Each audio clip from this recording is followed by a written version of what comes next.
semua tahu kan kalau alam semesta kita ini katanya bakal berakhir. Bukan dengan ledakan besar, tapi dengan keheningan abadi yang dingin banget. Tapi gimana kalau ternyata ada jalan keluarnya? Sebuah harapan yang radikal yang tersembunyi bukan di antara bintang-bintang, tapi di dalam barisan kode. Oke, ayo kita bedah bareng-bareng. Pertanyaan ini ya, bukan sekedar cerita fiksi ilmiah loh. Ini masalah fisika beneran. Dan solusinya mungkin jauh lebih aneh dan lebih dekat sama kita daripada yang pernah kita bayangin. Tapi sebelum kita ngomongin solusinya, kita harus paham dulu nih masalahnya segede apa. Sebuah deadline kosmik yang dihadapi oleh semua kehidupan, tanpa terkecuali. Nah, di sini kita bisa lihat seluruh rentang hidup alam semesta kita. Era Goldilocks, zaman kita sekarang, ternyata cuma sekejap mata aja loh dalam skala waktu kosmik. Dan setelah ini, menurut fisika, akhirnya udah pasti. Kematian panas, di mana alam semesta jadi dingin, gelap, dan mati selamanya. Jadi, biang keroknya itu namanya entropi. Gampangnya gini deh, entropi itu kayak kecenderungan alami alam semesta buat jadi makin berantakan. Tiap bintang yang nyala, tiap kehidupan yang ada itu sebenarnya justru mempercepat kita ke akhir yang tak terhindarkan itu. Ini bukan cuma teori ya, ini hukum dasar fisika yang bekerja melawan kita semua. Kalau masalahnya segede ini, kita juga harus mikir out of the box kan? Kalau kita nggak bisa ngalahin hukum fisika di sini, gimana kalau kita pindah aja ke alam semesta lain? Sebuah bahtera penyelamat yang bukan terbuat dari baja, tapi dari kode. Kalian pasti pernah dengar kutipan ini. Ide kalau kita hidup di dalam simulasi komputer itu udah sering banget dibahas. Tapi kebanyakan orang lihatnya serem kan? Kayak kita ini terpenjara. Nah hari ini kita bakal lihat dari sisi yang beda banget. Bukan sebagai penjara, tapi sebagai kapal penyelamat. Oke, biar paham gimana ini bisa jadi jalan keluar, kita harus bedain dulu dua realitas ini. Di satu sisi, ada realitas dasar, dunia fisik para pencipta kita yang juga terikat sama waktu dan lagi menuju kematian panas. Tapi di sisi lain, ada realitas simulasi, dunia kita ini.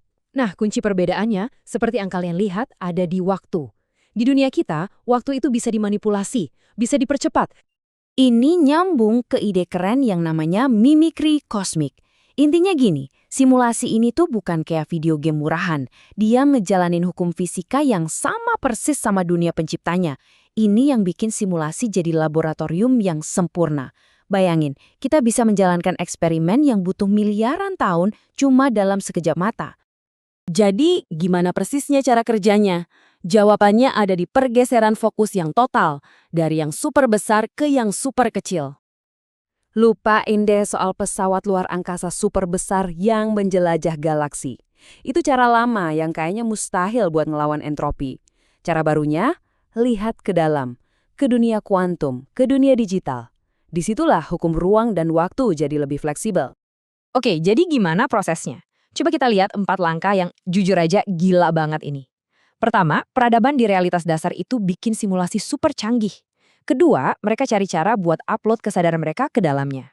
Ketiga, nah ini bagian jeniusnya. Mereka naikin kecepatannya, ngebutin simulasi itu sampai hampir setara kecepatan cahaya. Kok bisa? Jawabannya datang dari si jenius, Einstein. Relativitas. Buat kesadaran yang ada di dalam simulasi super ngebut itu, waktu di dunia luar, di realitas dasar, kayak hampir berhenti total. 1 detik buat mereka bisa jadi ribuan tahun buat kita. Mereka secara efektif udah membeli waktu yang hampir tak terbatas buat mikir dan nyari solusi. Nah, ini yang membawa kita ke bagian yang paling dalam maknanya. Kalau kita beneran di dalam simulasi, kita ini bukan kelinci percobaan. Kita bisa jadi bagian dari misi penyelamatan. Jadi coba deh ubah cara pandang kalian. Simulasi ini bukan matriks yang ngejebak kita. Ini adalah laboratorium harapan. Upaya terakhir dari para pencipta kita buat cari jalan keluar dari kiamat alam semesta mereka. Dan mereka menciptakan kita buat bantu mereka. Dan coba deh pikirin dunia kita sekarang. Kita lagi ngembangin AI kuantum buat nyimulasiin realitas, kita lagi bikin antarmuka otak komputer, kekuatan komputer kita naiknya eksponensial. Apa ini semua kebetulan? Atau jangan-jangan kita ini sebenarnya lagi ngerjain bagian kita dari misi besar itu tanpa sadar? Idenya itu disebut efek resonansi. Gini deh bayanginnya, kalau kalian punya 2 garpu tala dengan nada yang sama, Pas satu dipukul, yang satunya lagi bakal ikut getar kan? Nah, karena simulasi kita dan realitas dasar itu jalan pakai hukum fisika yang sama, solusi yang kita temuin di sini bisa bergema balik ke mereka. Penemuan kita, terobosan kita, bisa jadi getaran yang nyelamatin alam semesta mereka. Semua ini ninggalin kita dengan satu pertanyaan terakhir yang ngubah segalanya. Mungkin tujuan kita ada di sini bukan cuma buat diri kita sendiri. Mungkin kita ini bagian dari eksperimen kosmik yang luar biasa. Tapi bukan sebagai objek penelitian, melainkan sebagai penelitinya. Bukan sebagai tahanan, tapi sebagai para perintis yang ditugaskan buat nemuin jalan keluar untuk semua kesadaran. Oke, coba bayangkan akhir dari alam semesta. Tapi bukan ledakan dahsyat ya, bukan seperti di awal. Bayangkan sebuah kesunyian yang dingin, gelap, dan abadi. Semua bintang sudah padam, semua energi habis, dan yang tersisa cuma kehampaan. Konsep ini kan yang namanya heat death ya, atau kematian panas. Fisika bilang, ya udah ini takdir kita, nggak bisa dihindari. Tapi gimana kalau ternyata ada jalan keluar? Nah, ini yang bikin saya tertarik banget sama sumber-sumber yang Anda kirim. Ida jalan keluarnya itu bukan sekedar fantasi liar. Ini seperti menyusun puzzle raksasa. Jadi dia menghubungkan titik-titik dari termodinamika, relativitas Einstein, sampai komputasi kuantum, menjadi satu narasi yang terus terang penuh harapan. Ini cara pandang yang sama sekali baru loh soal peran kita di alam semesta. Tepat sekali. Hari ini kita akan kupas tuntas dua dokumen ini. Dan, dua dokumen ini punya ide yang menurut saya benar-benar gila tapi sekaligus sangat masuk akar. Idenya gini, gimana kalau hipotesis simulasi yang sering diobrolin orang kayak Elon Musk itu, gimana kalau itu bukanlah sebuah penjara filosofis, tapi justru sebuah perencanaan penyelamatan. Kita akan telusuri bagaimana kesadaran bisa abadi. Bukan dengan menaklukkan galaksi, tapi dengan menyelam ke dunia mikroskopis buatan kita sendiri. Oke, kita mulai dari masalah utamanya dulu ya. Dokumen pertama itu melukiskannya dengan, gamblang banget. Alam semesta kita ini punya tanggal kedaluarsa. Ada yang namanya entropi, yang pada dasarnya kan tingkat kekacauan gitu ya. Hukum fisika bilang kekacauan ini akan terus meningkat. Mirip kayak kamar tidur aja, kalau dibiarin, lama-lama pasti makin berantakan. Nggak mungkin bisa rapi sendiri kan? Analogi yang pas banget. Dan entropi yang terus meningkat ini mendorong segalanya ke satu titik akhir yang disebut heat death. Di titik itu semua energi sudah tersebar merata. Jadi nggak ada lagi perbedaan suhu, nggak ada lagi gradien energi yang bisa dipakai buat melakukan kerja. Artinya, yang nggak ada kehidupan, nggak ada pergerakan, nggak ada informasi baru, semuanya berhenti total. Alam semesta jadi dingin, gelap, dan mati. Jadi zona Goldilocks tempat kita hidup sekarang, kondisi yang pas buat kehidupan ini, ternyata cuma sekejap mata aja dalam skala waktu kosmik. Dan ini ternyata bukan cuma masalah kita doang. Ini masalah universal. Betul sekali. Dokumen kedua menyebut ini kejaran waktu. Konsepnya adalah bahwa base reality atau realitas dasar, tempat para pencipta kita mungkin ada, mereka juga menghadapi masalah yang sama persis. Mereka nggak kebal.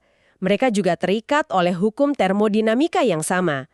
Mereka juga sedang dikejar oleh ancaman heat death. Oh, jadi mereka juga lagi balapan sama waktu gitu? Tepat. Dan inilah kerangka berpikir yang diusulkan sumber-sumber ini. Simulasi seperti yang mungkin kita tinggali ini diciptakan bukan buat hiburan atau sebagai penjara, bukan. Simulasi ini adalah laboratorium akselerasi, sebuah tempat untuk menjalankan jutaan eksperimen demi menemukan jalan keluar dari masalah entropi, dengan kecepatan yang jauh melampaui waktu di dunia mereka. Ini nih menarik. Saya jadi teringat kutipan Elon Musk yang ada di sumbernya, yang bilang kemungkinan kita berada di realitas dasar adalah 1 banding miliaran. Sejujurnya saya selalu nganggap kutipan itu agak menyedihkan. Seolah-olah hidup kita ini nggak nyata. Tapi Anda bilang dalam kerangka ini, itu justru kabar baik. Gimana bisa? Justru disitulah pergeseran perspektifnya. Gini, kalau kita satu-satunya realitas, berarti kan kita yang pertama dan satu-satunya yang menghadapi masalah ini. Bebannya ada di pundak kita sendirian. Tapi, kalau kita salah satu dari miliaran simulasi, itu artinya ada miliaran laboratorium lain yang juga lagi bekerja. Kita bukan yang pertama. Dan kemungkinan besar, seseorang di suatu tempat udah bikin kemajuan. Kita ini bagian dari sebuah proyek riset kosmik raksasa. Oke, jadi ada banyak lab yang bekerja. Terus, solusinya apa dong? Dokumen ini bilang jawabannya bukan di luar angkasa, bukan dengan bangun pesawat raksasa gitu, tapi justru dengan melihat ke dalam, ke mikrokosmos. Konsepnya disebut transendensi mikrokosmos. Nah, ini lompatan konseptual yang paling penting. Kunci utamanya adalah apa yang salah satu sumber sebut sebagai prinsip mimikri fundamental. Idenya begini, simulasi itu bukanlah dunia palsu atau ilusi. Ia adalah sebuah replika fungsional. Artinya, ia menjalankan hukum fisika dan matematika yang sama persis dengan realitas dasar. Oh, kayak program simulasi cuaca di komputer super. Program itu kan nggak menciptakan awan fisik, tapi ia menjalankan persamaan matematika yang sama persis yang ngatur awan di dunia nyata. Gitu kan? Tepat sekali. Simulasi ini adalah replika fungsional yang menjalankan algoritma yang sama dengan base reality. Perbedaan kuncinya cuma satu, kecepatan. Di dalam substrat komputasi, bayangin aja komputer kuantum super canggih, kalkulasi untuk mencari solusi bisa berjalan jutaan, bahkan miliaran kali lebih cepat daripada di dunia fisik mereka. Jadi intinya ini semacam tombol fast forward buat evolusi dan penemuan. Dan ada bagian yang paling bikin saya merinding nih. Katanya, kesadaran kita di dalam sini sebenarnya bukan AI buatan, tapi adalah penumpang dari realitas dasar. Jadi mereka di luar sana mungkin adalah versi lain dari kita yang menempatkan kesadarannya di sini buat ikut cari jawaban. Itu gagasan yang sangat kuat, dan ini mengubah dinamika dari pencipta dan ciptaan menjadi semacam kemitraan, sebuah proyek kolaboratif lintas realitas untuk bertahan hidup. Kita ini tim riset lapangan mereka. Oke. Konsepnya luar biasa. Tapi teknisnya gimana? Bagaimana caranya dunia digital ini bisa benar-benar jadi jalan keluar? Sumbernya menunjuk pada sesuatu yang kita lihat di dunia kita sendiri. Hukum Moore. Gagasan kalau kekuatan komputasi itu berlipat ganda terus-menerus. Ya, evolusi teknologi prosesor kita yang makin cepat dan efisien itu membawa kita ke sebuah titik di mana komputasi bisa mendekati batas fundamental fisika, kecepatan cahaya. Sekarang, bayangkan sebuah simulasi yang berjalan di prosesor super cepat ini. Di dalamnya ada kesadaran digital, entah itu AI murni atau kesadaran manusia yang berhasil di-upload. Dan saat entitas digital ini beroperasi mendekati kecepatan cahaya, sesuatu yang aneh tapi nyata terjadi pada waktu. Disinilah relativitas khusus Einstein masuk. Prinsipnya sama persis kayak di film Interstellar.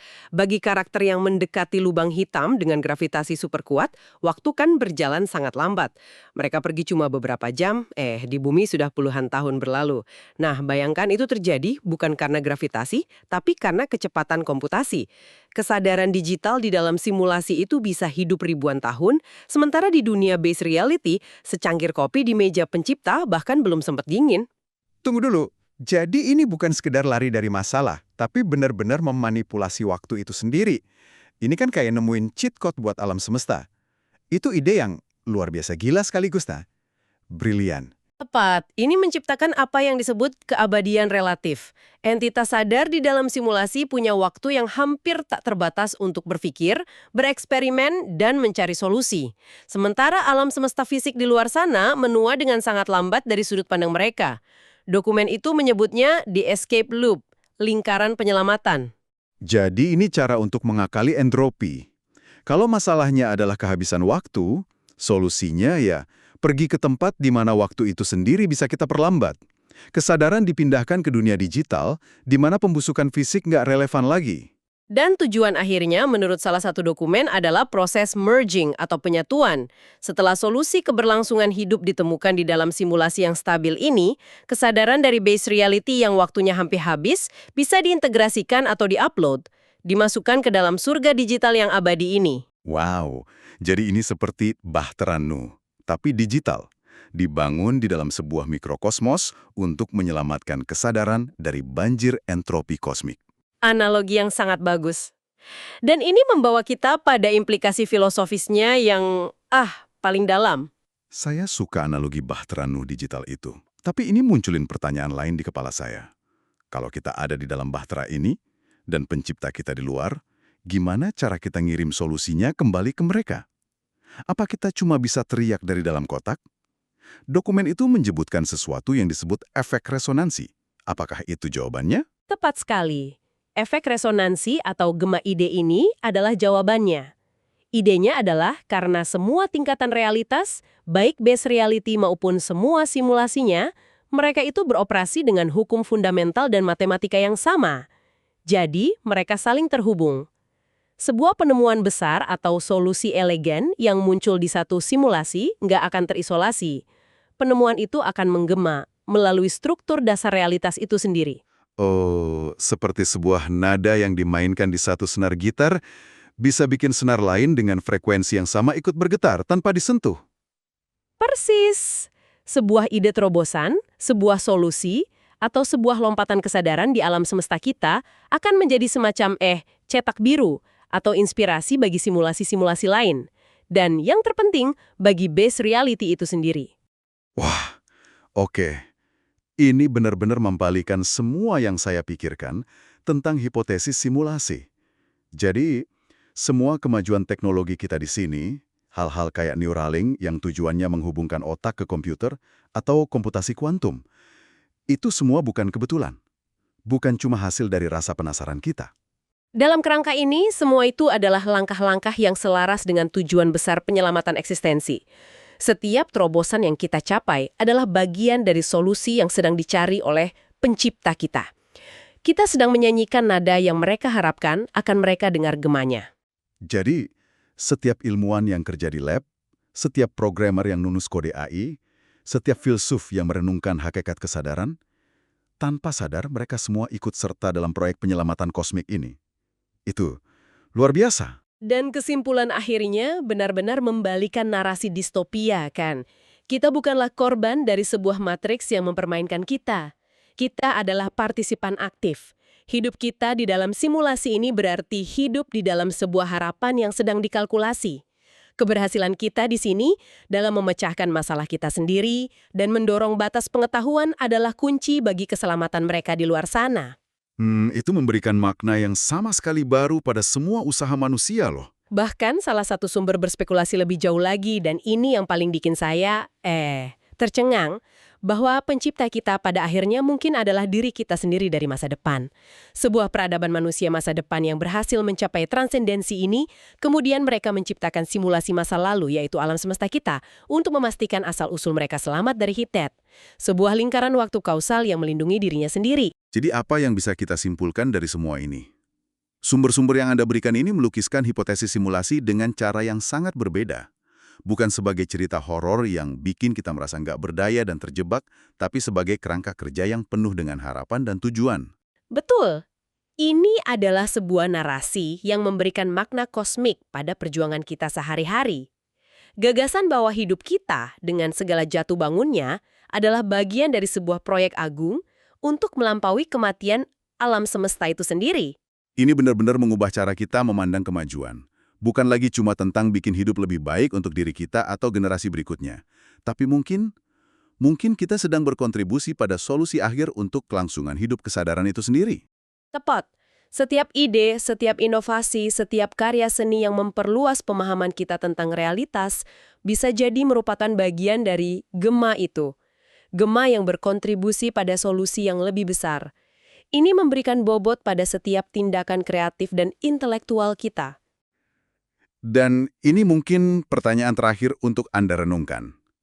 Jika setiap pemikiran dan penemuan di sini berpotensi menggema kembali ke realitas dasar, maka dengan hanya mendengarkan dan memikirkan ide-ide ini sekarang, kontribusi apa yang sedang Anda berikan pada proyek penyelamatan kesadaran ini?